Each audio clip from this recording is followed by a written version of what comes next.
Hello and welcome to another pantomime review where yet again we're another Peter Pan production, this time in Milton Keynes, starring Craig Revel Horwood as Captain Hook, Max Fulham as Smee and Ross Carpenter as Peter Pan. This panto was a joy to watch, simply just for Max Fulham.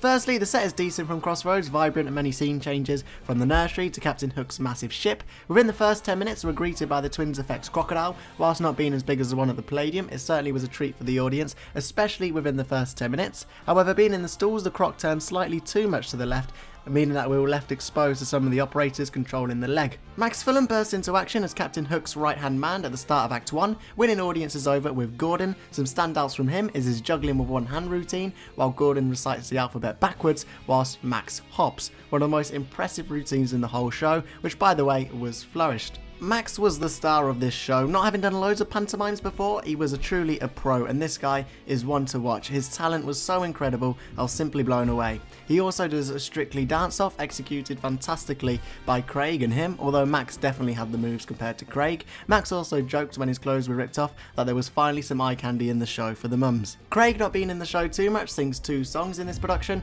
one being Don't Stop Me Now and Frank Sinatra's I Did It My Way. His entrance was one of the highlights, with a wave of boos and him remarking, "Shut up." He really shined with Max, but wasn't really given much time to actually shine throughout the production. I Did It My Way rendition went down well with the audience as well. The If I Were Not in Neverland routine was well done, with audience still loving this routine to the day. Don't fix what ain't broken applies here. The Sally Seashell Sails by the Seashore routine was great with some well rehearsed accidents, and Tink absolutely powering through the script. Fair play to her. Talking of Tink, played by Zara MacIntosh, easily the best story lead character. I think Crossroads have perfected Tink's script this year across the country, and she has much more time to shine compared to Pete and Wendy.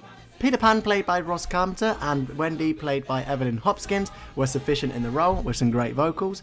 What I loved about this production was Max Fulham's energy. He clearly has the most energy in the cast and nice comic timing, making this pantomime extremely enjoyable to watch. The acrobatic scene was a really nice addition, the audience loved it, and Smee trying to join in was also very funny too.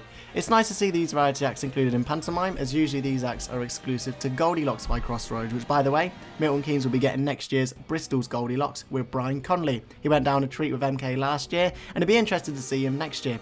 I'm guessing we'll get the exact same cast of Bristol. At times it did feel like there wasn't much cast with Max Fulham and felt more like his show, so it would have been nice if the show was more equal with him and Craig. This pantomime is family fun, no rude jokes and a nice evening out. Craig could have been used more, and he's in Nottingham next year with his signature panto Cinderella as the wicked stepmother. Overall, Milton Keynes get a 3.5 star review. You can book your tickets at atgtickets.com.